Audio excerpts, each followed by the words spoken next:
الحمد لله نحمده ونستعينه ونستغفره ونعوذ بالله من شرور أنفسنا وسيئات أعمالنا من يهده الله فلا مضل له ومن يضلل فلا هادي له وأشهد أن لا إله إلا الله وحده لا شريك له وأشهد أن محمدا عبده ورسوله يا أيها الذين آمنوا اتقوا الله حق تقاته ولا تموتن إلا وأنتم مسلمون يا أيها الناس اتقوا ربكم الذي خلقكم من نفس واحدة وخلق منها زوجها وبث منهما رجالا كثيرا ونساء واتقوا الله الذي تساءلون به والأرحام إن الله كان عليكم رقيبا يا أيها الذين آمنوا اتقوا الله وقولوا قولا سديدا يصلح لكم أعمالكم ويغفر لكم ذنوبكم ومن يطع الله ورسوله فقد فاز فوزا عظيما أما بعد فإن خير الكلام كلام الله وخير الهدي هدي محمد صلى الله عليه وسلم وشر الأمور محدثاتها وكل محدثة بدعة وكل بدعة ضلالة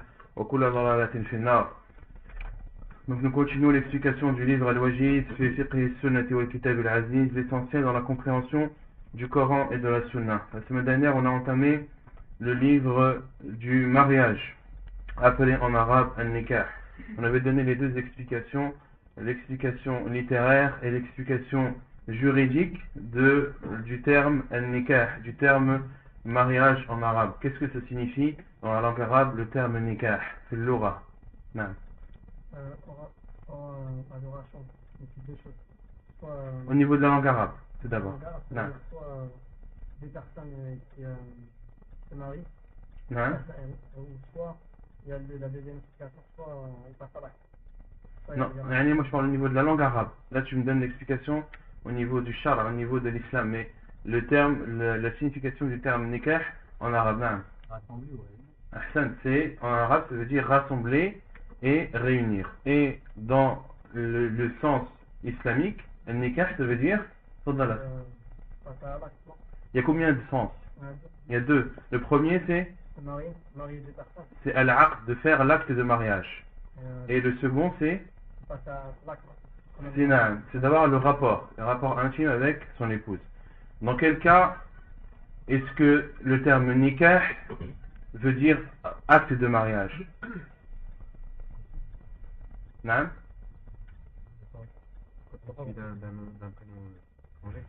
On a dit qu'il y a deux sens en islam du terme nikah. Il veut dire soit se marier avec quelqu'un, faire l'acte de mariage avec quelqu'un, ou bien d'avoir des rapports avec son épouse. Le terme nikah est dans le Coran, a été utilisé dans ces deux sens-là.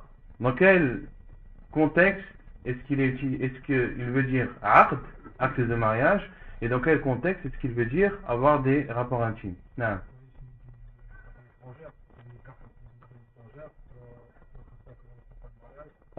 Quand on parle de nikah envers une personne étrangère, cela veut dire un contrat de mariage.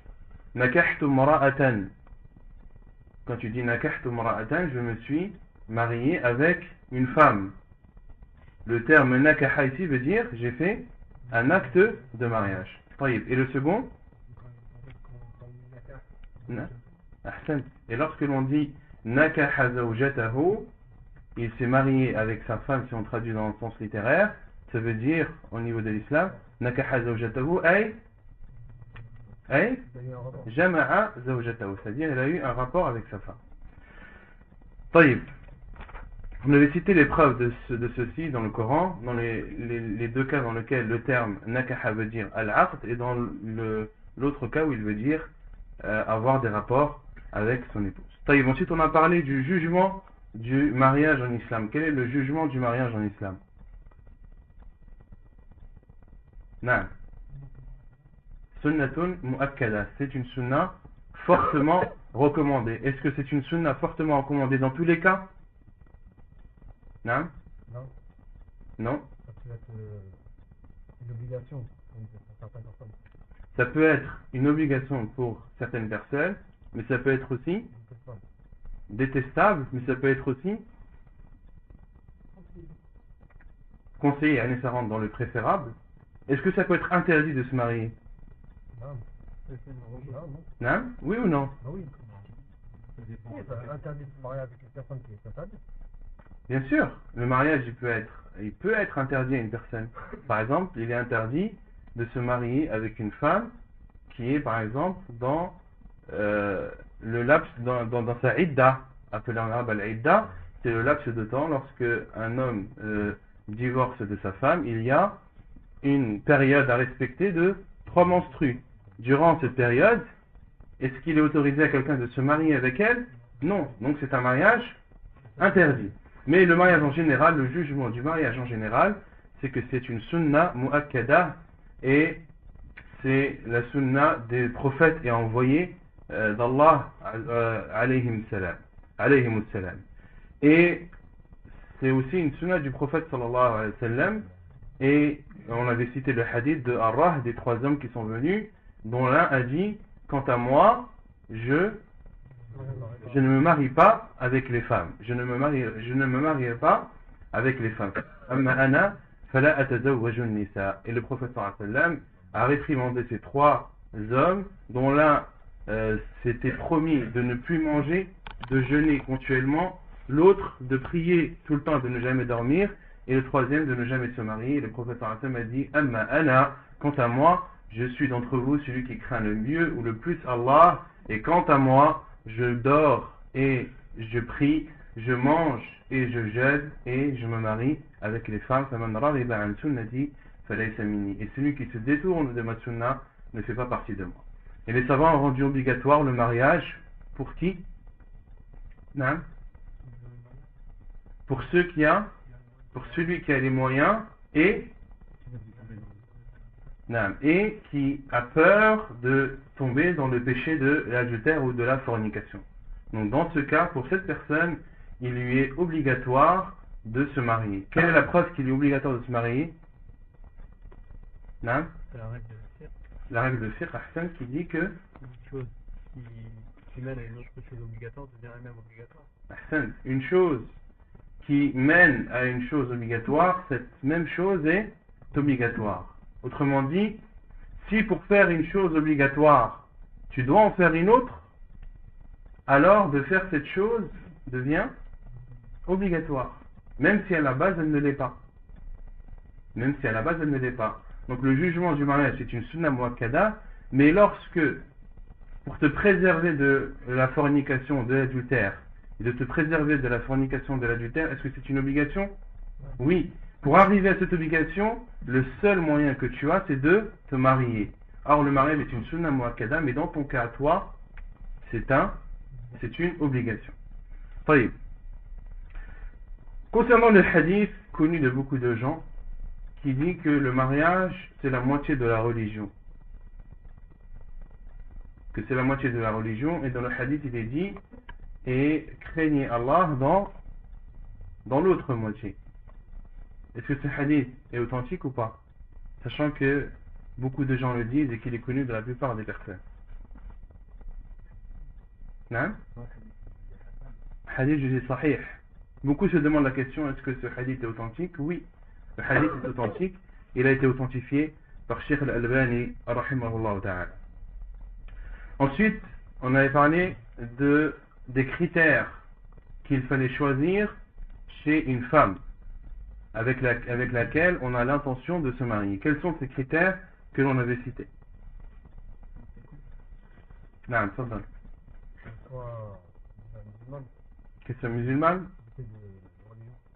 une femme dotée de religion, c'est-à-dire qui est pieuse et qui est sérieuse dans la pratique de sa religion. Non.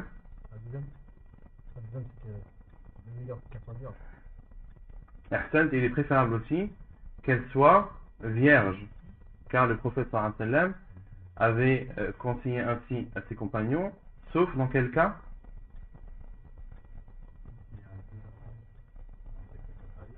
Ahsan, sauf lorsque le fait de se marier avec une femme qui n'est pas vierge, autrement dit qui a déjà été mariée, et sauf dans le cas où ceci est mieux pour la personne, comme le hadith qu'on avait cité, où le compagnon du prophète sallallahu alayhi wa sallam s'était marié avec une femme déjà mariée. Pourquoi?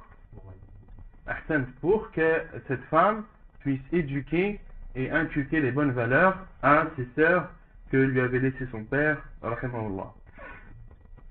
طيب.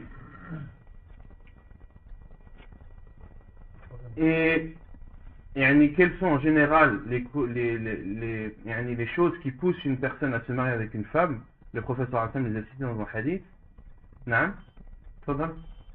Son argent, aligné, Son argent, donc on se marie avec une femme pour son argent, aligné, pour s'aligner à sa descendance, sa beauté, à sa beauté sa religion. ou à sa religion. Et le prophète sallam a conseillé sa communauté en disant Choisis celle qui a la religion. Naam, Ahsan, choisissez celle qui a la religion, Sinon, que tes mains touchent fier. la poussière. Que tes mains touchent la poussière. Qu'est-ce qu'on avait dit sur l'explication de ce hadith?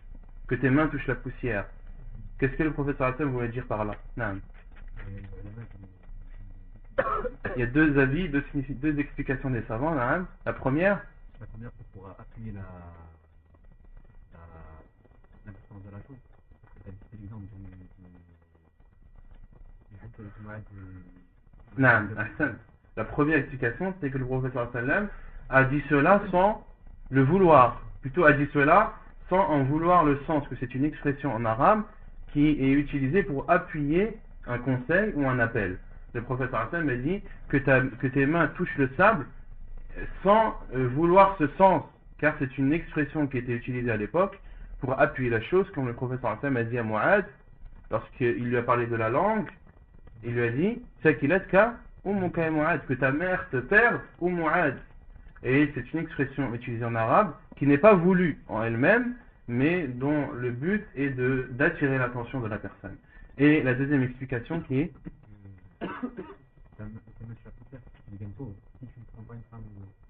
Ahsan. Et la deuxième explication, c'est que tu risques d'être pauvre si de ces 4 caractéristiques, tu ne choisis pas celle qui a la religion.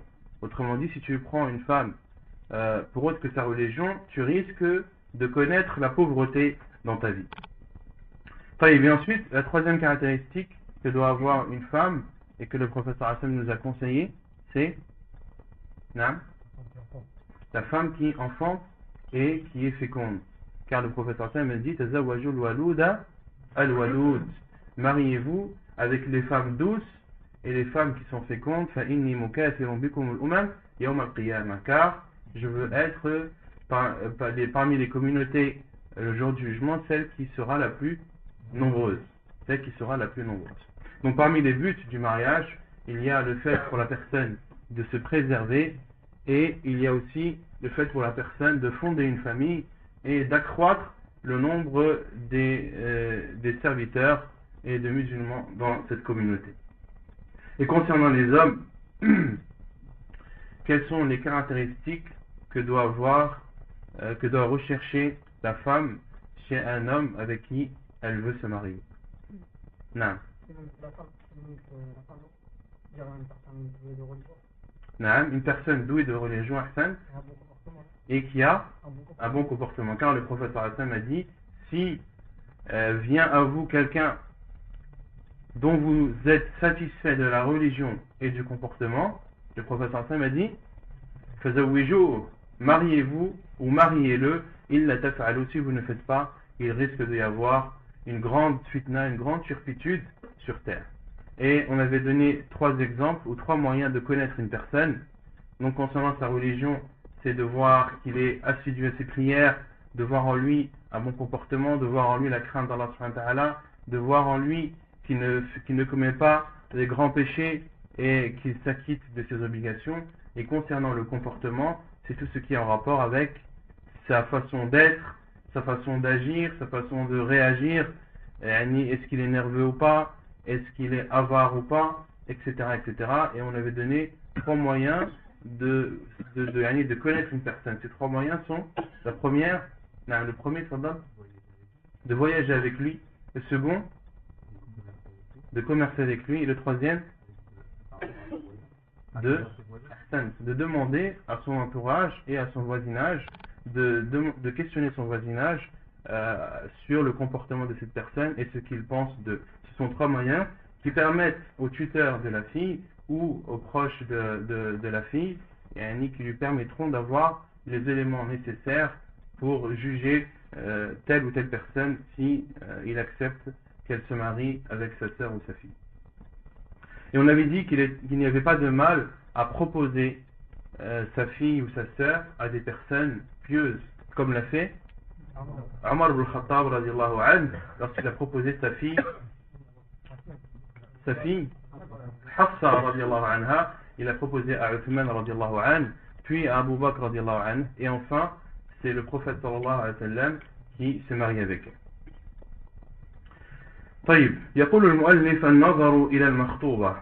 Donc le chapitre du fait de regarder al-makhtuba, la fille avec qui on a l'intention de se marier. ومن وقع في قلبه خطبة امرأة شرع له النظر إليها قبل أن يخطبها لحديث محمد بن مسلمة قال خطبت امرأة فجعلت أتخبأ لها حتى نظرت إليها في نخل لها فقيل له أتفعل هذا وأنت صاحب رسول الله صلى الله عليه وسلم فقال سمعت رسول الله صلى الله عليه وسلم يقول إذا ألقى الله في قلب امرئ خطبة مرأة فلا بأس أن ينظر إليها حديث صحيح رواه ابن ماجه. Donc le fait de regarder la femme avec qui on a l'intention de se marier. L'auteur dit, et celui qui a l'intention de se marier ou de demander en mariage une femme, il lui est légiféré de la regarder avant de la demander en mariage. La preuve est le hadith de Muhammad ibn Maslama radiyallahu anhu qui dit Khatabtu mra'atan, j'ai demandé en mariage une femme, faja'altu atakhabba'u laha, et je me cachais derrière elle, hatta nazartu ilayha fi nakhli laha, jusqu'à l'avoir vue dans des palmiers qui lui appartenaient. Faqila lah, il lui a été dit ataf'alu hadha wa anta sahibu rasulillahi sallallahu alayhi wa sallam, fais-tu cela alors que tu es un compagnon du prophète sallallahu alayhi wa sallam? Autrement dit, n'as-tu pas honte ou fais-tu ce genre de choses en te cachant et espionnant une femme alors que toi tu fais partie des compagnons du prophète sallallahu alayhi wa sallam?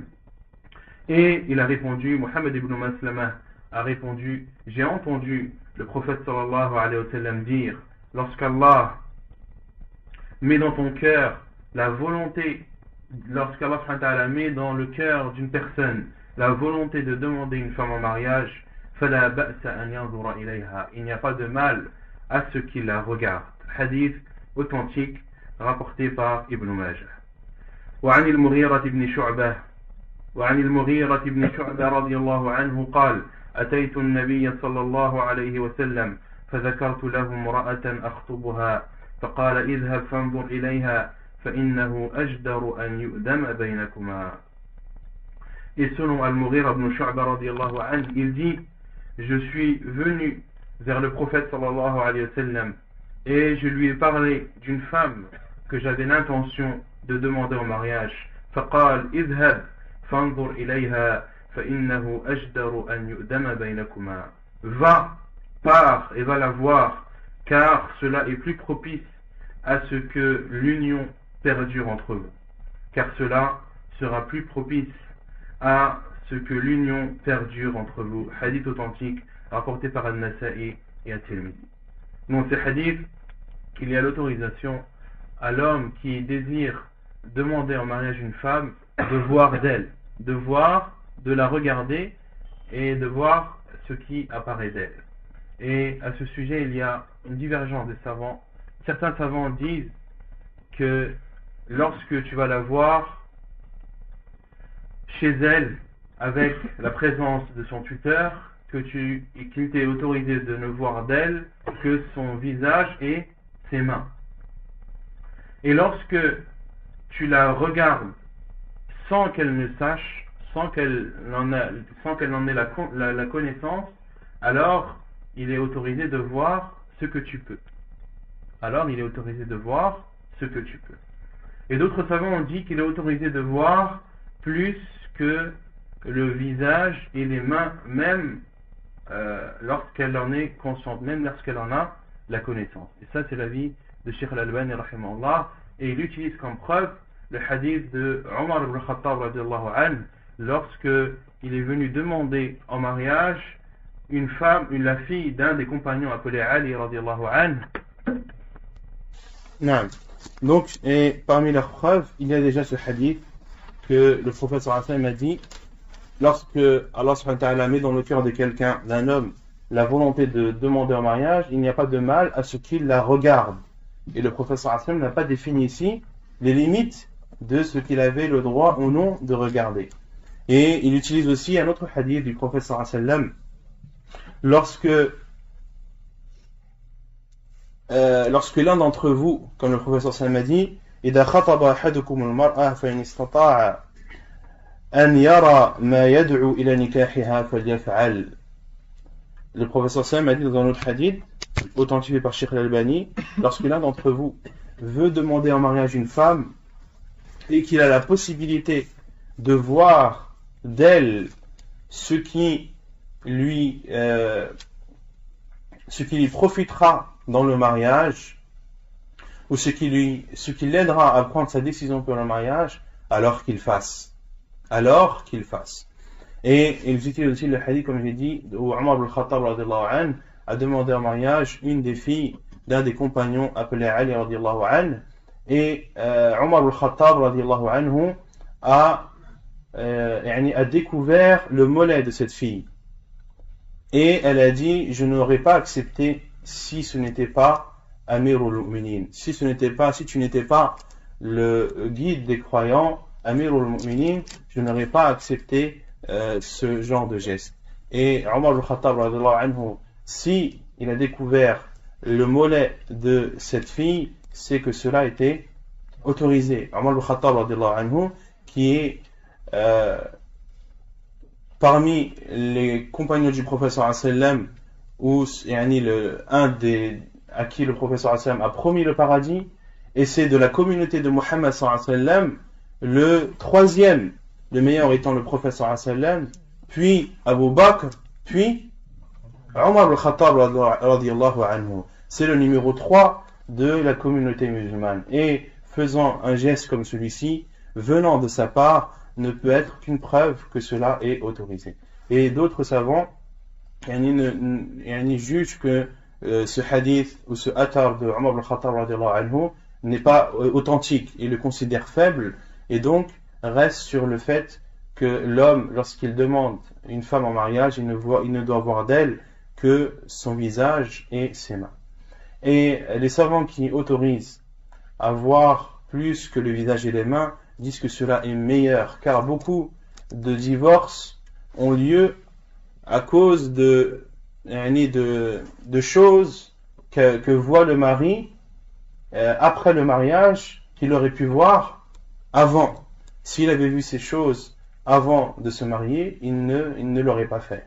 Et beaucoup de divorces ont pour cause le fait que l'homme ou la femme découvre des choses qu'elle n'a pas pu voir avant le mariage. Wallahu a'lam. طيب الخطبة et non pas al-khutbah. Al-khutbah avec ad-dam, ça signifie un discours, un prône, une exhortation. Et al-khitbah en arabe, ça signifie la demande en mariage. طيب الخطبة هي طلب الزواج من المرأة بالوسيلة المعروفة بين الناس، فإن حصلت الموافقة فهي مجرد وعد بالزواج، لا يحل للخاطب بها شيء من المخطوبة، بل تظل أجنبية عنه حتى يعقد عليها. Donc al-khitbah, c'est de demander en mariage une femme en utilisant des moyens connus chez les gens. Et ceci en fonction des différentes traditions et des différents moyens connus chez les gens, selon le pays où ils habitent ou selon les coutumes qu'ils ont. Et à partir du moment où tu demandes en mariage une femme selon les moyens connus chez les gens de ton entourage, eh bien ceci est considéré comme une khitbah. فإن حصلت الموافقة فهي مجرد وعد بالزواج. Et si il y a l'acceptation, c'est-à-dire l'acceptation de la famille ou du tuteur de la fille, s'il y a une acceptation, c'est-à-dire l'acceptation de cette demande, alors c'est al-khitbah signifie alors une promesse de mariage. La khitbah alors signifie une promesse de mariage. Donc pour qu'il y ait la khitbah, pour que quelqu'un ou pour qu'une femme soit considérée comme martouba, il faut que l'homme vienne la demander ou vienne exprimer son désir de se marier avec elle et que le tuteur accepte le principe. Il dit oui, j'accepte que tu puisses te marier avec ma fille. Dans ce cas, cette personne est considérée comme khatib et la fille comme martouba. Et le fait qu'ils promettent ou qu'ils prennent l'engagement de se marier avec cette fille n'autorise ou ne rend en aucun cas cette fille licite pour lui. Au contraire, elle reste étrangère à lui jusqu'à ce qu'il fasse l'acte de mariage avec elle. Donc le fait de demander en mariage une femme et que son tuteur accepte le principe, cela n'est qu'une promesse et en aucun cas cela rend cette femme licite pour toi. Elle reste étrangère. Car beaucoup considèrent que lorsque ils sont fiancés avec quelqu'un, qu'ils la considèrent comme leur femme, qu'ils ont le droit de sortir avec elle, etc., etc. Cela est faux. Cela est faux. Tant qu'il n'y a pas l'acte de mariage, cette femme est étrangère pour toi. C'est pour toi comme toutes les femmes avec qui tu as le droit de te marier, sauf que cette femme, tu as pris l'engagement de te marier avec elle. C'est la seule différence. Et cela permet à l'homme, ou interdit aux autres hommes de demander cette femme en mariage. C'est comme si c'était une réservation. Tu fais la promesse de te marier avec elle, avec cette femme, alors cette femme t'est réservée. Mais elle reste toujours étrangère à toi. Tu n'as pas le droit de rester tête à tête avec elle. Tu n'as pas le droit de sortir avec elle. Tu n'as pas le droit de lui serrer la main, etc., etc. C'est pour toi une femme étrangère avec tous les jugements qui en découlent.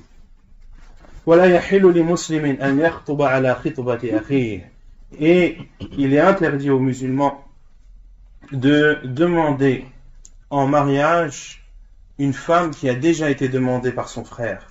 لقول ابن عمر رضي الله عنهما نهى النبي صلى الله عليه وسلم أن يبيع بعضكم على بيع بعض ولا عن ابن عمر رضي الله عنهما نهى النبي صلى الله عليه وسلم أن يبيع بعضكم على بيع بعض ولا يخطب الرجل على خطبة أخيه حتى يترك الخاطب قبله أو يأذن له الخاطب. حديث صحيح رواه البخاري والنسائي. Donc il est interdit aux musulmans de demander en mariage une femme qui a déjà été demandée par son frère. La preuve est la parole de Ibn Umar radiyallahu anhuma qui dit: le prophète sallallahu alayhi wa sallam a interdit de vendre sur la vente de son frère ou sur la vente d'autrui, qu'il est interdit de vendre sur la vente d'autrui. Qu'est-ce que ça veut dire? De vendre sur la vente d'autrui. Non. Ça fait de vendre une partie qu'on a réservé à quelqu'un de la revendre. Non. C'est un propriétaire qui n'a pas une négociation qui est déjà commencée. C'est pas une négociation, parce que là on parle de bay'. Quand on parle de bay', quand on parle de vente, il n'y a plus de négociation. Non. Un accord. C'est l'accord. Rentrer dans un accord qui est déjà établi. Je dirais plus ça. Non. Donc, qu'est-ce que ça veut dire de vendre sur la vente d'autrui? C'est-à-dire qu'une personne a acheté un bien. Donc, il y a un vendeur et un acheteur. Et le vendeur a donné, par exemple, une période d'essai. Il a dit, voilà, je te vends cette chose et il y a une période d'essai, par exemple de 2 ou 3 jours, et que quelqu'un d'autre vient et dit, rends-lui ce bien-là, et moi je te vends la même chose, voire meilleure, à un prix plus petit. ceci est interdit. Ceci est interdit. Ou bien, par exemple, d'acheter sur l'achat de son frère. Quelqu'un achète un bien, mais ce bien est toujours chez le vendeur. Et tu vas chez le vendeur, tu lui dis, vends-moi ce bien et je te l'achète plus cher, je te l'achète au prix double. Ceci est interdit. Ni le fait d'acheter, sur l'achat de son frère est interdit, et le fait de vendre sur la vente de son frère est aussi interdit. وَلَا يَخْطُبُ الرَّجُلُ عَلَى خِطْبَةِ أَخِيهِ. Et il est interdit à un homme de demander en mariage une femme qui a déjà été demandée par son frère. حَتَّى يَتْرُكَ الْخَاطِبُ قَبْلَهُ أَوْ يَأْذَنَ لَهُ الْخَاطِبُ. Jusqu'à ce que celui qui a demandé en premier délaisse la femme, ou bien que cette personne lui autorise, ou bien que le premier autorise au second. Autrement dit, si toi, tu as l'intention de demander une femme en mariage, et tu as appris que cette femme a déjà été demandée par quelqu'un d'autre, il t'est autorisé d'aller voir cet homme et de dire, voilà, j'avais l'intention de me marier avec cette fille, est-ce que tu m'autorises à la demander en mariage? Est-ce que tu acceptes de renoncer à ta demande afin que moi je puisse la demander en mariage? S'il accepte de bon cœur, cela est autorisé. S'il dit oui, j'ai bien réfléchi, en fin de compte, je ne désire plus me marier avec cette fille, maintenant je t'autorise à aller la demander en mariage. Quand je dis qu'il est autorisé lorsqu'il autorise de bon cœur, de son propre gré, il ne faut pas qu'il le fasse par honte ou de peur de représailles, car certains le font par honte. Par exemple, si c'est son meilleur ami qui vient le voir, il lui dit, est-ce que tu peux me laisser, est-ce que tu m'autorises à demander en mariage cette fille? Et lui dit, oui, je t'autorise, mais par honte, car il a honte de refuser à son meilleur ami. Cela n'est pas bon. Car si une autre personne que lui serait venue, qu'est-ce qu'il lui aurait dit? Non.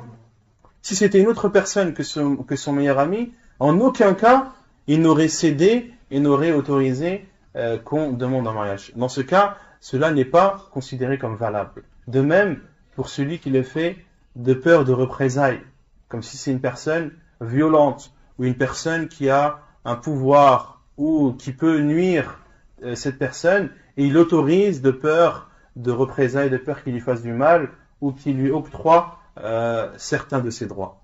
Et lorsque l'autorisation est faite par le premier, elle doit être faite de son propre gré et de sa propre volonté.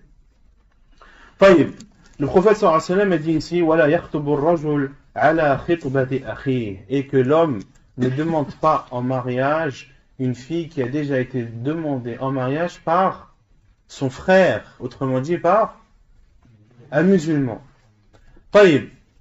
On sait qu'en islam, il est autorisé à un musulman de se marier avec une chrétienne ou une juive. Toi, tu as l'intention de te marier avec une chrétienne qui entre dans les conditions, qui est muhsanah, qui est une femme qui se préserve, et que cette personne a déjà été demandée en mariage par un chrétien. Est-ce que le chrétien est ton frère? Non. Est-ce que tu as le droit de demander en mariage cette femme alors qu'il y a déjà un chrétien qui l'a demandé? Il est autorisé ou pas? Certains savants l'autorisent, mais d'autres ne l'autorisent pas. Et c'est l'avis le plus sûr, wallahu a'lam. Pourquoi? Car dans le hadith, le prophète sallallahu alayhi wa sallam a dit وَلَا يَخْطُبُ الرَّجُلُ عَلَى خِطْبَةِ أَخِيهِ, et qu'un homme ne demande pas en mariage une femme qui a déjà été demandée en mariage par son frère. Car à l'époque du prophète sallallahu alayhi wa sallam, il y avait, la plupart étaient des musulmans, et ceux qui demandaient en mariage les femmes, c'était des musulmans.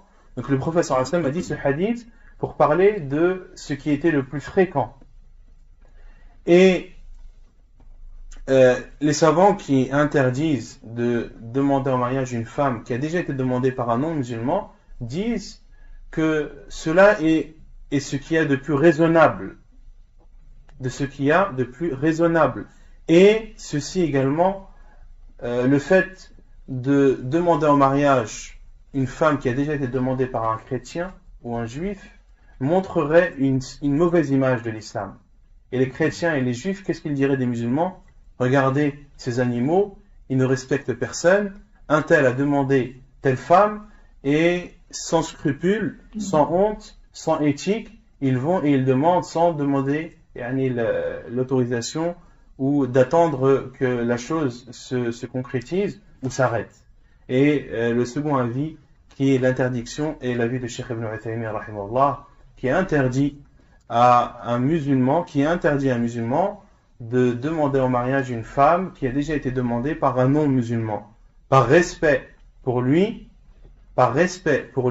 sauf dans un cas où, lorsque ce non-musulman, lorsqu'il y a un état de guerre, lorsque l'on est en état de guerre et que ce non-musulman demande en mariage une femme juive ou chrétienne.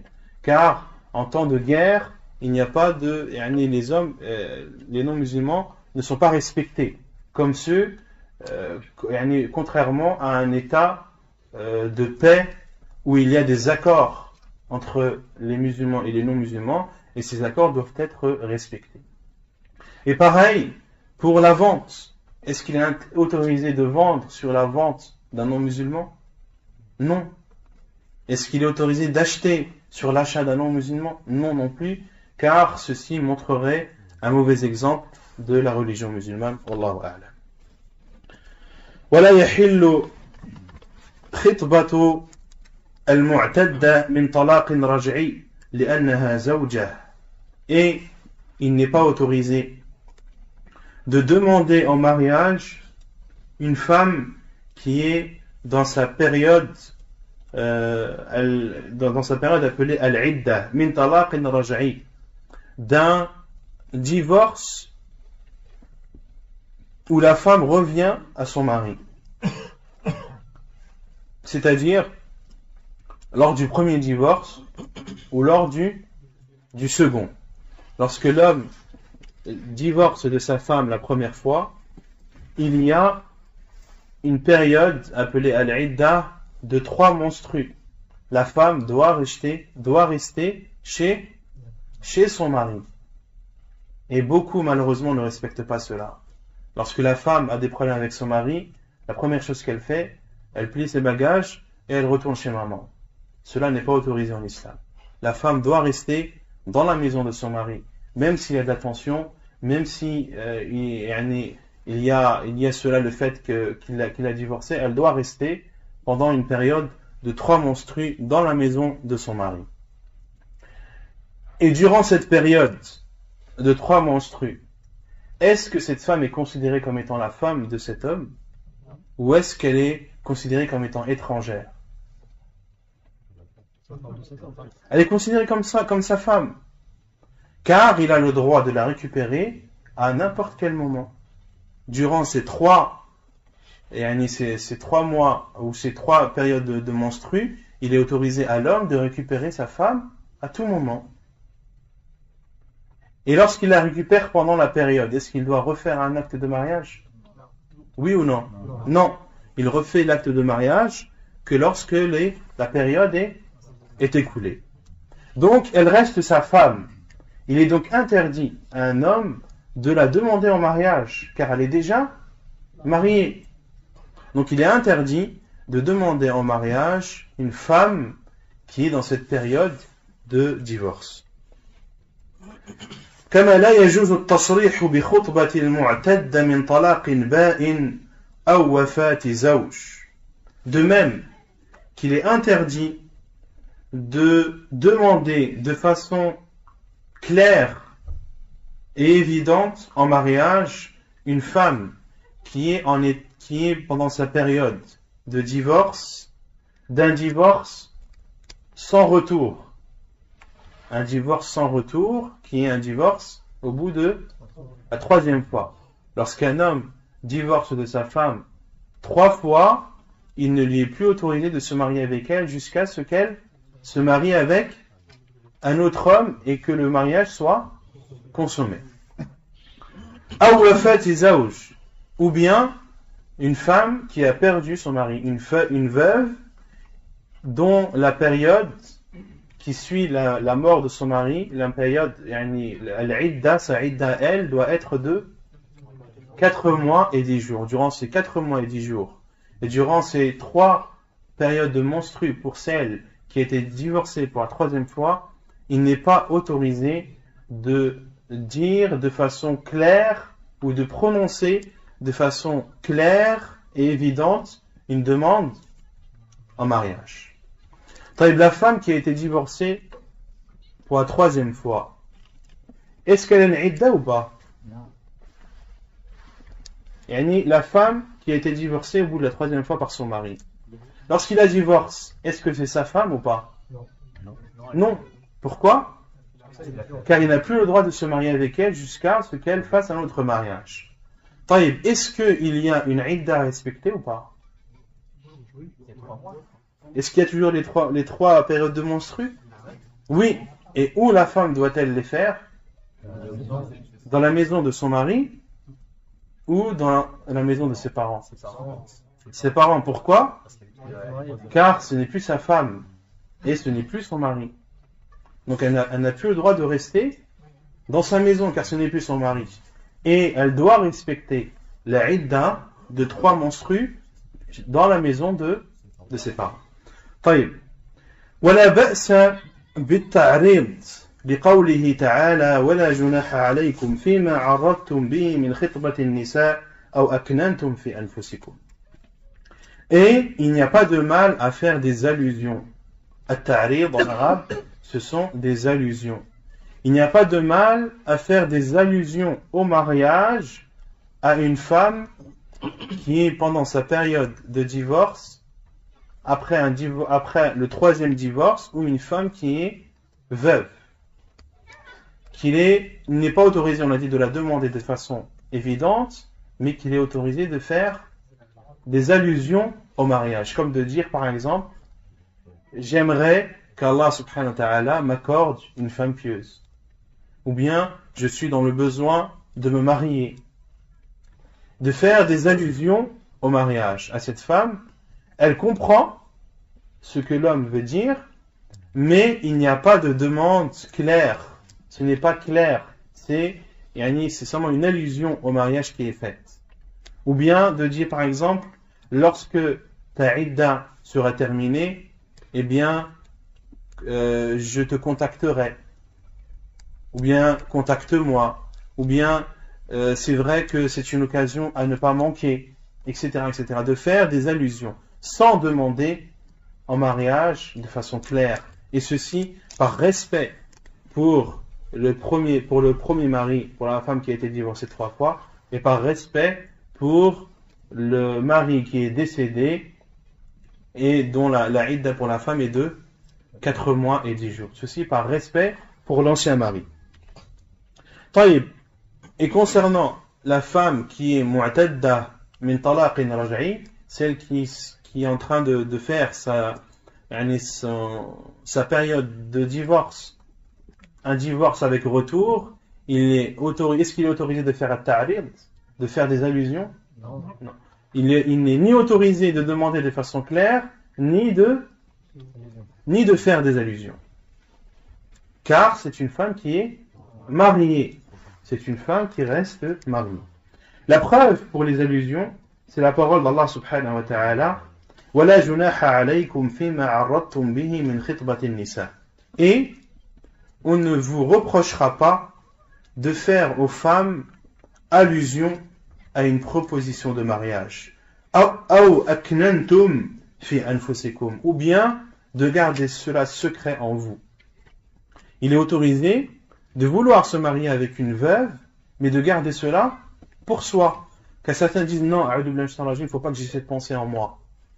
Parce que c'est une veuve, et il ne faut même pas que j'ai l'intention ou la pensée de vouloir me marier avec elle. Non. Allah subhanahu wa ta'ala t'autorise de lui faire des allusions, ou bien de garder cela secret pour toi, et de le dévoiler au grand jour, le moment venu. طيب, عقد النكاح, l'acte de mariage. Est-ce que la femme elle a le droit de refuser vraiment ça de ses parents? Peut-être que toi tu veux retourner avec elle, mais elle a le droit. نعم, elle a le droit. Elle a le droit de refuser. نعم. La femme a le droit de refuser de se marier, mais si elle refuse, elle doit quand même respecter la période des 3 menstrues. C'est ses parents. C'est les parents qui veulent pas.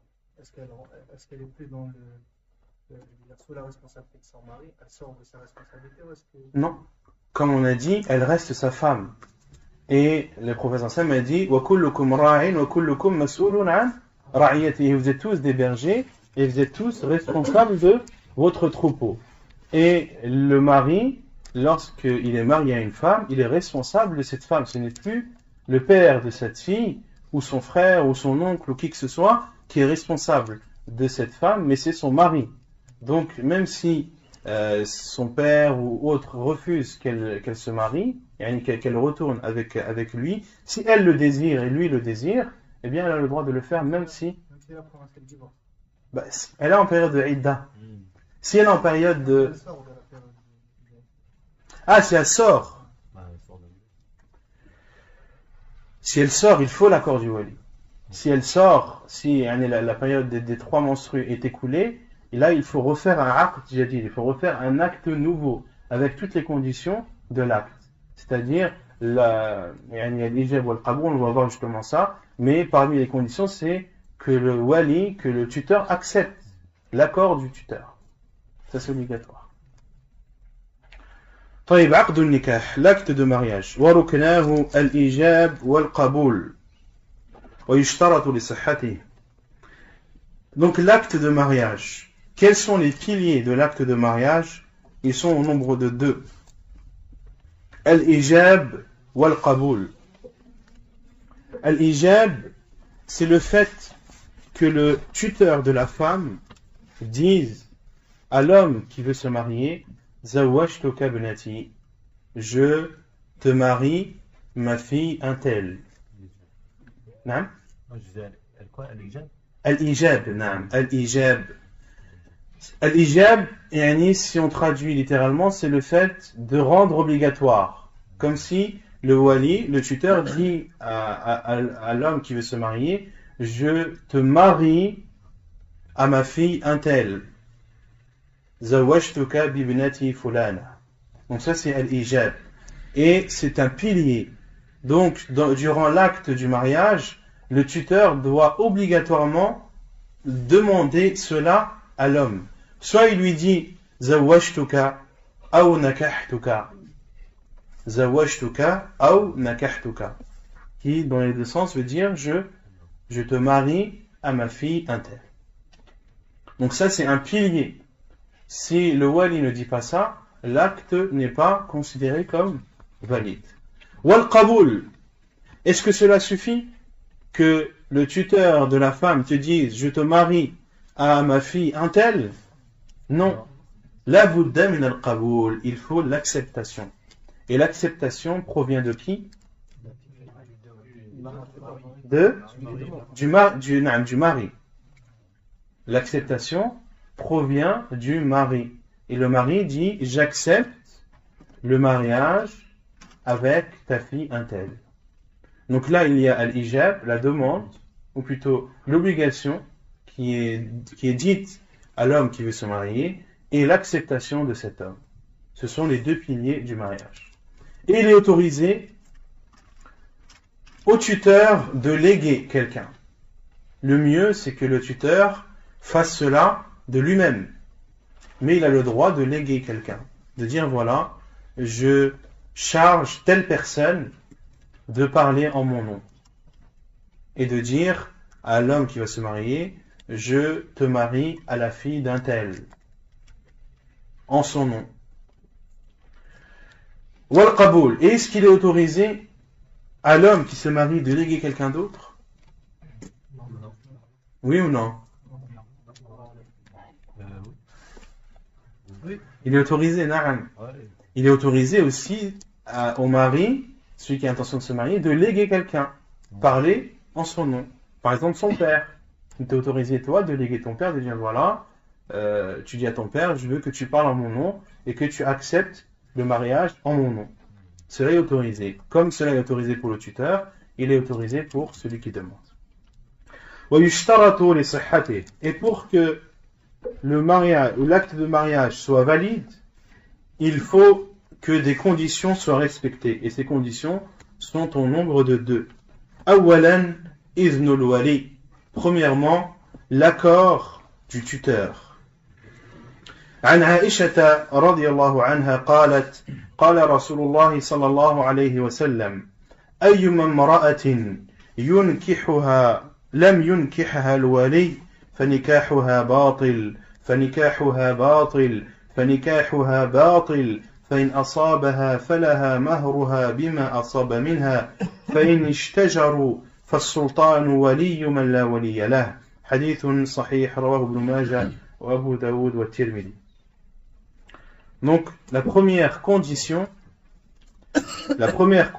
c'est l'acceptation, l'accord du tuteur. Selon Aïcha radhiyallahu anha, elle dit, le prophète sallallahu alayhi wa sallam a dit, toute femme qui n'a pas été mariée par son tuteur, son mariage est nul, son mariage est nul, son mariage est nul. فإن أصابها فله مهرها بما أصاب منها. فإن أصابها, c'est-à-dire, et si l'homme avec lequel elle s'est mariée, ce mariage invalide, si cet homme a eu des rapports avec elle, alors فلها مهرها بما أصاب منها. Alors la dot qui a été mis, qui a été acceptée de part et d'autre, doit être donnée à la femme en compensation de ce rapport qui a été fait, de ce rapport intime qui a été fait sur elle. فإن أصابها, c'est-à-dire l'homme avec qui elle s'est mariée, ce mariage invalide. Et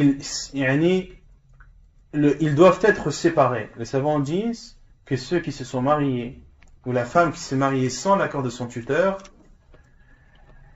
eh bien, tout d'abord, l'homme et la femme doivent être séparés. Et étant donné que le mariage était nul, leur relation était considérée comme étant haram, comme étant interdite. Mais, en compensation, le professeur Hassan a dit falaha mahruha. Mais en compensation de ce préjudice qui a été fait sur elle, il doit lui être remis sa dot. Il doit lui être remis sa dot. فَإِنِ اشْتَجَرُوا, le professeur Hassan a dit فَإِنِ اشْتَجَرُوا. Et si ils ne sont pas en accord, en parlant de qui? Du mari. Non. Mari. Le professeur Hassan a dit فَإِنِ اشْتَجَرُوا. Et si ils sont en désaccord, فَالسُّلْطَانُ وَلِيُّ مَنْ لَا وَلِيَّ لَهُ. Alors le sultan est le tuteur de celui qui n'a pas de tuteur. Le professeur Hassan, quand il parle de ceux qui se disputent, de ceux qui ne sont pas en accord, il parle des tuteurs de la femme. Par exemple, si le père veut marier sa fille, mais l'oncle ne veut pas. Ou que si le père est décédé et que les tuteurs, les frères de la sœur se divisent. Certains disent, l'un d'entre eux dit, je veux la marier à un tel. L'autre dit, je veux la marier à un tel. Et l'autre dit, je ne veux même pas qu'elle se marie. Il y a un désaccord entre les tuteurs. Le professeur Hassan m'a dit, lorsqu'il y a un désaccord entre les tuteurs, alors le gouverneur as-sultan, wali yumalla waliyala. Alors le gouverneur est le tuteur de celui qui n'en a pas. Lorsqu'il y a une discorde ou une non-entente entre les tuteurs, la dispute ou le non-accord doit être exposé au gouverneur. Et le gouverneur, c'est ceux qui ont le pouvoir, ceux qui ont la possibilité, ou ceux qui gouvernent l'endroit ou le département ou la ville dans lequel se trouve la dispute. Car le sultan ici, ce n'est pas le grand gouverneur. Imaginez le gouverneur musulman d'un pays à qui on doit toujours soumettre des problèmes de mariage. Il ne s'en sortirait pas. Donc les savants disent le sultan, celui qui a le pouvoir ou celui qui gouverne l'endroit où se trouve la discorde et la non-entente. Et là, c'est au gouverneur de juger, de dire voilà, je désigne un tel comme son tuteur. Je désigne tel frère pour son tuteur. Et c'est lui, et ces décisions devraient être prises selon son avis à lui. Ou bien, le gouverneur peut dire je me considère moi comme wali. C'est moi le tuteur de cette femme et je t'autorise à ce qu'elle se marie avec un tel. Et les savants disent qu'en cas de dispute et de discorde, les tuteurs ne sont plus tuteurs. Les tuteurs ne sont plus tuteurs et la tutelle du gouverneur passe au-dessus d'eux. Et la tutelle du gouverneur passe au-dessus d'eux. De même, pour celui qui refuse, ou si la femme a un seul tuteur qui refuse de marier sa fille, dit non, ma fille ne se mariera jamais. Ou ma fille ne se mariera jamais avec un musulman, etc., etc. Des tuteurs comme ceux-là, leur tutelle est enlevée d'eux. Leur tutelle est octroyée d'eux et celui qui est tuteur de la femme dans ce cas, c'est le gouverneur. Car une femme ne peut pas être laissée comme ça entre deux situations. On ne peut pas interdire à une femme de se marier. Ce n'est pas logique et ce n'est pas raisonnable du tout. Une femme doit pouvoir se marier. Et s'il y a des choses ou des actes ou des personnes qui sont un obstacle à son mariage et qui sont considérés comme ses tuteurs, alors la tutelle de ces personnes doit être enlevée. Si, bien sûr, ce qui pousse le tuteur à ne pas marier sa fille n'est pas légitime. Mais si c'est légitime, alors il reste son tuteur. D'accord? Si par exemple, le tuteur de la femme dit non, je ne veux pas que tu te maries avec cet homme car il ne fait pas la prière. Est-ce que c'est légitime ou pas? Oui. Donc sa tutelle reste car cet homme ou ce père veut le bien pour sa fille. Et il veut pour elle qu'elle se marie avec un homme pieux et pour qu'elle puisse vivre pleinement sa foi. Mais là on parle de ceux qui refusent de marier leur fille ظلما وعدوانا, en voulant les offenser et leur faire du mal. طيب. نعم. Tu répètes. نعم. Si le tuteur n'écrit pas. Non. Ça dépend. Si le tuteur ne prie pas, tout dépend de l'avis que tu as. Si le tuteur ne prie pas, si toi tu considères que ceux qui délaissent la prière ne sont pas des musulmans, comme le disent certains savants, alors non, il n'est pas considéré comme un tuteur. Mais si tu considères, toi, que celui qui ne fait pas la prière, la délaisse par fainéantise ou autre chose sans renier l'obligation, alors, selon l'avis de la plupart des savants, cette personne est au bord de la mécréance, a commis un énorme péché, mais reste dans l'enceinte de l'islam et reste musulman. Dans ce cas, oui, cette personne est considérée comme un wali. Non. Ouais, parce que moi je connais un frère qui est, comment dire, il a marié, c'est-à-dire s'est marié, tu vois, c'était le tutel, soi-disant c'était le mari de sa tante. C'est lui qui a fait ça, le tuteur. Non. Ça marche ça, non? Le mari de sa tante. C'est lui qui a fait parce que son père est décédé. Non. Et puis c'est lui qui est passé à la place de son père. Mais elle n'a pas de frère. Tu sais, elle avait des frères. Et tout. Si le père n'est plus vivant, ce sont les frères qui sont tuteurs. Et le mari de la tante n'est pas un tuteur. Ce n'est pas un wali. Sauf si un des tuteurs le lègue. De la mère. C'est la mère qui l'a. Justement, on va voir, Inch'Allah, les conditions de l'wali. Et il y a beaucoup de questions qui vont peut être posées parce que les conditions vont éclaircir plein de choses. Voilà. Comme tu as dit, les tuteurs, ils disent. Tu as dit que c'est le gouverneur qui prend en charge la fête. Dans un pays non musulman, qui est le gouverneur? Les savants disent ce sont les représentations musulmanes, les institutions musulmanes. Non? Par exemple les imams. Par exemple les imams ou quelqu'un qui est connu dans la communauté musulmane comme étant une personne pieuse, comme étant une personne respectable, etc. etc.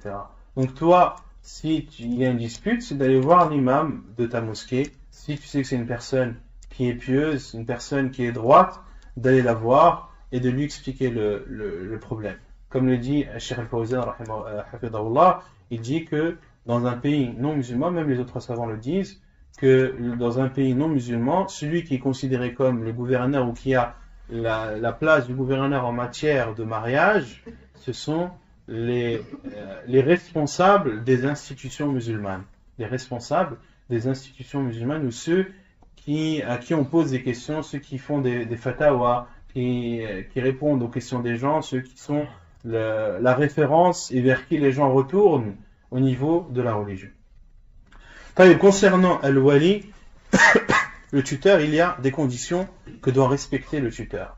La première condition, c'est que ce doit être un homme. Ce doit être un homme. Non. Un tuteur ne peut pas être une femme. Une femme ne pouvant pas marier elle-même, comment est-ce qu'elle peut marier autre qu'elle? Donc un tuteur doit être obligatoirement un homme. Deuxièmement, il doit être pubère. Il doit être pubère. Et il doit avoir la raison. En aucun cas, un tuteur, un majnoun, peut être tuteur. Celui qui perd la raison, celui qui n'a plus sa raison, ne peut pas être un tuteur. Et il doit être rafidan. Il doit être droit. Droit en matière du bien qu'il veut pour sa fille. Ce doit être quelqu'un qui veut le bien pour la femme. Ce ne doit pas être quelqu'un qui se moque de l'avenir de sa fille et qui s'en fiche de la personne avec qui elle va se marier. Non, ce doit être une personne qui doit regarder l'homme qui vient demander sa fille ou la femme qui est sous sa tutelle, de voir si c'est une personne qui pourra bien s'occuper de sa fille, qui pourra subvenir à ses besoins, qui ne l'offensera pas, etc., etc. Car pourquoi est-ce que l'islam demande l'accord du tuteur? Car la femme, en général, peut être amenée à suivre des passions, ou des fois à être naïve. Un homme peut très bien venir à elle, se montrant comme le plus pieux des hommes, comme le plus riche des hommes, comme le plus doux des hommes, alors que c'est le plus pervers des hommes, le plus dur et le plus horrible des hommes. Il peut très bien montrer une image de lui, une image qu'il n'est pas du tout. Et la femme peut tomber dans ce piège et croire cet homme. Et le fait que l'islam vienne et donne parmi les conditions du mariage et l'accord du tuteur, c'est que cet homme, ou que le tuteur regarde cet homme, voit cet homme avec la vision d'un homme, en connaissant les vices des hommes, en connaissant les mensonges des hommes, en connaissant, ayant un passé, ayant de l'expérience dans ce domaine. Ceci permet de préserver la femme de ces charlatans. Et la cinquième condition, c'est que le wali doit être de la même religion que la fille. Que le wali doit être de la même religion que la fille. Lorsque la fille est musulmane, son tuteur doit être musulman. Car le professeur Hassan a dit La wilayata les kafirs. Il n'y a pas de tutelle pour un non-musulman. C'est-à-dire, il n'y a pas de tutelle pour un non-musulman envers un musulman. Mais lorsque la femme n'est pas musulmane, lorsque tu veux te marier avec une femme qui est chrétienne ou juive, eh bien demande-la en mariage à son père qui est chrétien ou à son père qui est juif. Car elle est juive, donc son tuteur est juif. Elle est chrétienne, donc son tuteur est chrétien. Donc les savants disent que le tuteur doit être de la même religion que la fille qui est sous sa tutelle. طيب. Non. Si c'est une fille convertie, qui c'est son wali? Si c'est une femme convertie et que tous les membres de sa famille ne sont pas musulmans, alors le professeur Hassan m'a dit فَالسُّلْطَانُ وَلِيُّ مَنْ لَا وَلِيَّ لَهُ. Le professeur Hassan m'a dit dans le hadith qu'on a vu précédemment, le gouverneur est le tuteur de celui qui n'a pas de tuteur. Donc la sœur qui s'est convertie à l'islam, la femme qui s'est convertie à l'islam, qui n'a pas de tuteur, elle doit prendre parmi les institutions musulmanes des représentants ou des personnes qui sont considérées comme respectables, pieuses et droites chez les musulmans. Wallahu a'lam. ثانيا حضور الشهود. عن عائشة قالت قال رسول الله صلى الله عليه وسلم لا نكاح إلا بولي وشاهدي عدل. حديث صحيح رواه البيهقي وابن حبان. Allah. Deuxièmement, la présence de témoins. Selon Aïcha radiyallahu anha, قالت, elle a dit, le prophète sallallahu alayhi wa sallam a dit, la nikaha illa biwali wa shahiday adl. Point de mariage sans l'accord du tuteur et la présence de 2 témoins justes. Tel concernant ishtiratul wali, concernant l'accord du tuteur. On a cité le hadith du professeur Hassan qui prouve que c'est obligatoire, mais il y a aussi des versets du Coran qui nous prouvent qu'il doit y avoir l'accord du tuteur pour qu'une femme puisse se marier. Qui connaît la preuve dans le Coran?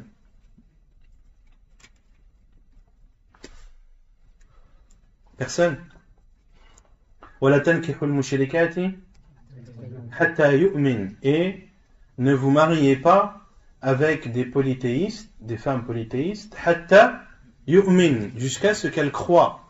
وَلَا أَمَةٌ مُؤْمِنَةٌ خَيْرٌ مِّن مُشْرِكَةٍ وَلَوْ أَعْجَبَتْكُمْ. Et une esclave croyante خَيْرٌ مِّن مُشْرِكَةٍ est meilleure qu'une polythéiste وَلَوْ أَعْجَبَتْكُمْ, même si cette polythéiste vous plaît. Puis Allah subhanahu wa ta'ala a dit وَلَا تُنْكِحُوا الْمُشْرِكِينَ حَتَّى يُؤْمِنُوا. Dans le premier verset, Allah subhanahu wa ta'ala dit وَلَا تَنْكِحُوا الْمُشْرِكَاتِ.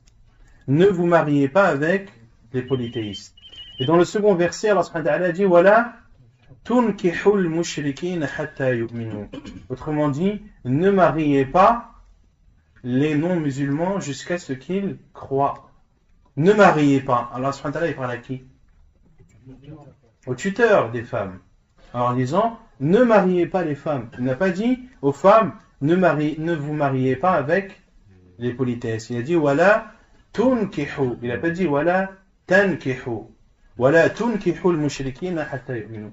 Et ad-damma sur le ta, comme le disent les savants, et parmi eux, Cheikh al-Sa'di rahimahullah dans son tafsir, il dit, il y a dans cette damma une preuve que le wali est une condition du mariage. Que le tuteur est une condition du mariage, car Allah a dit, ne mariez pas, ô vous les tuteurs, ne mariez pas les femmes qui sont sous votre tutelle à des non-musulmans jusqu'à ce qu'ils croient. Jusqu'à ce qu'ils croient. طيب. Donc, la deuxième condition pour le mariage, c'est la présence de 2 tuteurs, car le professeur, de deux témoins, pardon, car le professeur Hassan a dit point de mariage, sauf avec l'accord du tuteur, sans l'accord du tuteur et sans la présence de 2 témoins justes. Et le professeur Hassan a dit 2 témoins justes. Et concernant le témoin, il y a 3 conditions qui doivent être réunies. La première, qu'ils doivent être, on va voir après. La première, c'est qu'ils doivent être au nombre de 2 au minimum. 2 ou plus. Car le professeur Hassan a dit, wa shahiday, et 2 témoins. Donc ils doivent être au minimum de 2. La deuxième condition, c'est qu'ils doivent être des hommes. Ils doivent être des hommes. Taïb, s'il n'y a pas d'homme, est-ce qu'il est autorisé qu'un homme on sait en islam que le témoignage d'un homme vaut le témoignage de 2 femmes. Est-ce qu'il est autorisé lors de l'acte de mariage qu'un homme soit présent et que 2 femmes soient présentes? Non. Je dirais oui. Taïb, s'il y a 4 femmes, c'est autorisé? Moi, je dirais oui, Inch'Allah. Tu dis oui. Je me base par rapport au verset coranique quand Allah dit si vous faites une transaction, vous prêtez de l'argent. Mais ça rentre pas dans ce cas-là. Ouais, mais Donc, quand- Allah subhanahu wa ta'ala, lorsqu'il parle de ce genre de témoignage, il parle de quoi? ouais, mais là, les transactions c'est moins important que le zawaj. Non. Comme le zawaj est plus important, ça m'a eu Un Nabi sallallahu alayhi wa sallam, il a dit wa shahiday adlin. Yani Allah subhanahu wa ta'ala, dans le Coran, il a donné un choix. فإن لم يكونا رجلين فرجل وامرأتان ممن ترضون من الشهداء. Allah subhanahu wa ta'ala a donné le choix. S'il n'y a pas 2 hommes, alors un homme et 2 femmes. Mais dans ce hadith, le professeur sallallahu alayhi wa sallam a dit la nikaha illa biwali wa shahiday adl. Et shahiday, ça signifie 2 témoins en arabe qui sont des hommes et pas des femmes. Et est-ce que le professeur sallallahu alayhi wa sallam a dit fa'ilam yakuna shahiday? Non. Donc, on reste sur la condition qu'a fixé le professeur sallallahu alayhi wa sallam, qui est que les 2 témoins doivent être des hommes. Et celui qui attesterait le contraire en disant qu'il est autorisé aux femmes, qu'il rapporte la preuve. Le hadith du professeur sallam est clair en stipulant 2 hommes. Donc les conditions des témoins, ils doivent être au minimum de 2 et plus, ou plus, et la deuxième condition, c'est qu'ils doivent être des hommes et non des femmes. Et la troisième condition, c'est qu'ils doivent être justes. An yakuna adlayni. Et les savants disent, celui qui est juste, c'est celui qui délaisse les grands péchés et la plupart des petits. Une personne de juste, c'est celui qui délaisse les grands péchés et la plupart des petits. Non. On peut être témoin sans connaître la personne vraiment. Bien sûr. C'est-à-dire que si un musulman nous demande d'être témoin alors qu'on ne connaît pas. Non. Toi, tu témoignes que tel jour, un tel se marie avec un tel. Le but du témoin, ce n'est pas de juger, c'est de témoigner et d'être un témoin que telle ou telle personne est mariée. Au cas où il y aurait un problème, au cas où il y aurait des fausses rumeurs, etc., et que seulement 2 personnes, et que seulement les 2 témoins qui sont le minimum requis étaient présents, et que les gens commencent à propager une fausse rumeur comme quoi un tel ne s'est pas marié avec un tel, eh bien là on appelle les témoins, on leur dit est-ce que vous témoignez que je me suis marié tel ou tel jour? Oui, je témoigne que tu t'es marié tel ou tel jour. Donc un témoin témoigne et en aucun cas ne juge. طيب وجوب استئذان المرأة قبل الزواج. L'obligation de demander la permission à la femme avant le mariage. Obligation de demander la permission. Qui doit demander la permission? Le tuteur. نعم. إذا كان لا نكاح إلا بولي فإنه يجب على الولي استئذان من في ولايته من النساء قبل الزواج ولا يجوز له إجبار المرأة على الزواج إن لم ترضى فإن عقد عليها وهي غير راضية فلها فسخ العقد. Donc, l'auteur dit, après avoir pris connaissance qu'il n'y a point de mariage sans l'autorisation du tuteur, il est néanmoins obligatoire au tuteur de demander la permission et de demander l'avis ou l'accord de celles qui sont sous sa tutelle parmi les femmes avant, et ceci avant le mariage. Et il est interdit au tuteur de forcer la femme au mariage. Donc l'islam nous interdit au tuteur, quel que soit le tuteur, de forcer sa fille ou sa sœur ou les femmes qui sont sous sa tutelle, il lui est interdit de la forcer au mariage. Et ceci répond à des ambiguïtés que propagent les non-musulmans sur notre noble religion, en disant, regardez le nombre de mariages forcés qu'il y a dans les pays musulmans. Regardez, en France, il y a de plus en plus de musulmans, et on constate par la même occasion qu'il y a de plus en plus de mariages forcés. Nous, les musulmans, nous leur répondons que l'islam, depuis son apparition, il y a 1400 ans, avant que vous ne soyez nés, avant que vos parents, vos grands-parents, vos arrière-grands-parents soient nés, l'islam condamnait déjà ce que vous condamnez aujourd'hui. L'islam interdit au tuteur de forcer sa fille ou sa sœur ou autre au mariage. Cela est interdit. Et plus que l'interdiction, l'auteur dit فَإِنْ عَقَدَ عَلَيْهَا وَهِيَ غَيْرُ رَاضِيَةٍ فَلَهُ فَسْخُ الْعَقْدِ. Et si il la marie contre son gré, elle a le droit de rompre le mariage. Elle a le droit de rompre l'acte de mariage. Donc l'islam n'interdit pas seulement au tuteur de forcer, au père de forcer sa fille à se marier, mais il autorise aussi à la fille qui a été mariée de force à annuler l'acte de mariage. Donc cela fermera la porte à toutes les ambiguïtés et c'est un appel aux musulmans d'apprendre leur religion. Car c'est avec la science, avec la vérité qu'on répond au mal.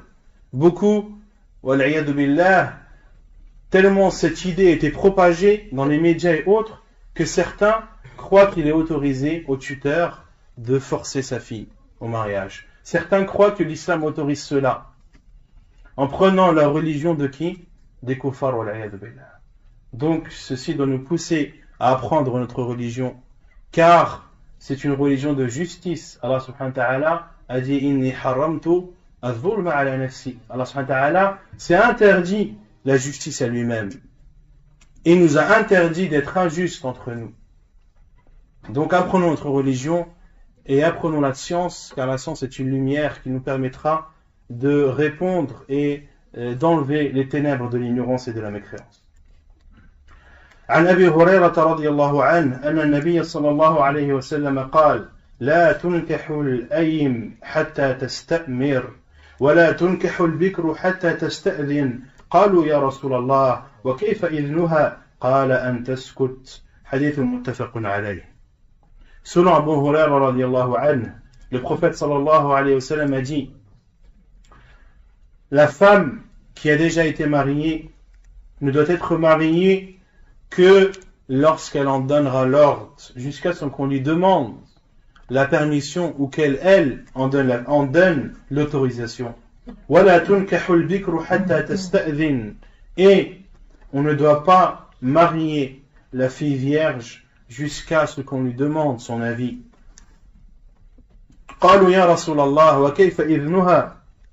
Ils ont dit, ô envoyé d'Allah, et comment connaît-on son acceptation, c'est-à-dire de la femme vierge? Le professeur Hassan a dit, son silence signifie son acceptation. Car en général, les femmes qui sont vierges sont pudiques, et lorsque leur tuteur leur demande si elles veulent ou elles acceptent de se marier avec telle ou telle personne, elles ont honte de dire oui. Par contre, elles n'ont pas honte de dire non. Si cet homme ne leur plaît pas, elles n'ont pas de gêne à dire non. Par contre, elles ont de la gêne à dire oui. Ainsi, le professeur Hassan a dit, son silence, le fait qu'elles ne disent pas non, qu'elles se taisent, est une preuve pour le tuteur que cette fille qui est vierge accepte de se marier. وعن خنساء بنت خدام الأنصارية أن أباها زوجها وهي ثيب فكرهت ذلك فأتت رسول الله صلى الله عليه وسلم فرد نكاحها. Et selon Khansa bint Khidam al-Ansariya radiyallahu anha, qui dit que son père l'a mariée alors qu'elle était déjà mariée, yani qu'elle avait déjà divorcé. فكره ذلك, et elle a détesté cela. elle a détesté que son père la marie sans son accord et sans lui demander son avis. فَكَرِهَ ذَلِكَ. Et détestant cela, cela ne lui plaisant pas, qu'est-ce qu'elle a fait? Elle est partie voir le prophète sallallahu alayhi wa sallam. فَرَدَّ نِكَاحُهَا. Et le prophète sallallahu alayhi wa sallam a rompu ce mariage. Le prophète sallallahu alayhi wa sallam a rompu ce mariage car son père l'avait marié de force sans lui demander son avis. وعن ابن عباس أن جارية بكرا أتت النبي صلى الله عليه وسلم فذكرت له أن أباها زوجها وهي كارهة فخيرها النبي صلى الله عليه وسلم. Et sur Abdullah ibn Abbas qu'une femme, une fille vierge est venue vers le prophète sallallahu alayhi wa sallam et lui a informé que son père l'avait mariée alors qu'elle ne voulait pas. فخيرها النبي صلى الله عليه وسلم. Et le prophète sallallahu alayhi wa sallam lui a donné le choix. Soit de rester ou soit de partir, soit de continuer et de garder ce mariage, ou bien alors de se retirer et de rendre ce mariage nul.